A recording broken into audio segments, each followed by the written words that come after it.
অনলাইনে প্রতারণা ঠেকাতে কঠোর আইন আনছে অন্তর্বর্তী সরকার। নতুন খসড়া অনুযায়ী মিথ্যা তথ্য দিয়ে পণ্য বিক্রি করলে অনলাইন বিক্রেতাকে 2 বছরের জেল অথবা 10 লাখ টাকা জরিমানা কিংবা উভয়দণ্ড দেওয়া হবে। সময়মতো পণ্য সরবরাহ না করলে গুনতে হবে পণ্যের দামের কয়েক গুণ জরিমানা। নিষিদ্ধ পণ্য বিক্রিতেও থাকছে বড় অঙ্কের জরিমানার বিধান। ওদের স্বপ্ন পূরণে পাশে থাকতে পেরে আমরা গর্বিত। এমন সব বিষয় যুক্ত করে ডিজিটাল বাণিজ্য কর্তৃপক্ষ অধ্যাদেশ করতে যাচ্ছে অন্তর্বর্তী সরকার।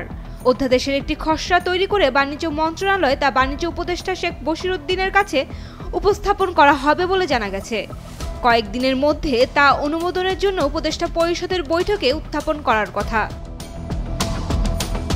ডিজিটাল বাণিজ্য নিয়ন্ত্রণে ডিজিটাল বাণিজ্য কর্তৃপক্ষ নামে একটি সংস্থা গঠনের উদ্যোগ নেওয়া হচ্ছে।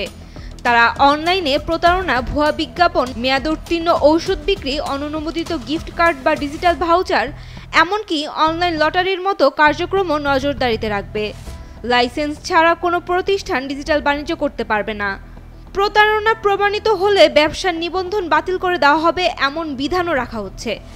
আইনটি কার্যকর হলে অনলাইন ক্রেতার সুরক্ষা ও ই-কমার্স খাতের শৃঙ্খলা ফিরিয়ে আনা সম্ভব হবে বলেই মনে করা হচ্ছে। বাণিজ্য মন্ত্রণালয় বলছে, ই-কমার্স খাতের বিকাশ ও এ খাতকে শৃঙ্খলার মধ্যে আনার জন্য এ অধ্যাদেশ গঠন করা হচ্ছে। অধ্যাদেশ পাশ হলে কর্তৃপক্ষ গঠন করা হবে। ডিজিটাল বাণিজ্যের প্রসার, শৃঙ্খলা রক্ষা, বাণিজ্য বিরোধ নিষ্পত্তি ও অপরাধ প্রতিরোধের তদারক করবে এ কর্তৃপক্ষ।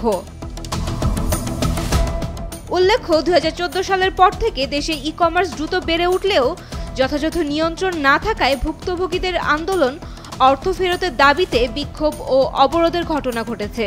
নতুন আইনটি কার্যকর হলে অনলাইন প্রতারণার পথ অনেকটাই বন্ধ হবে বলে আশা করা হচ্ছে।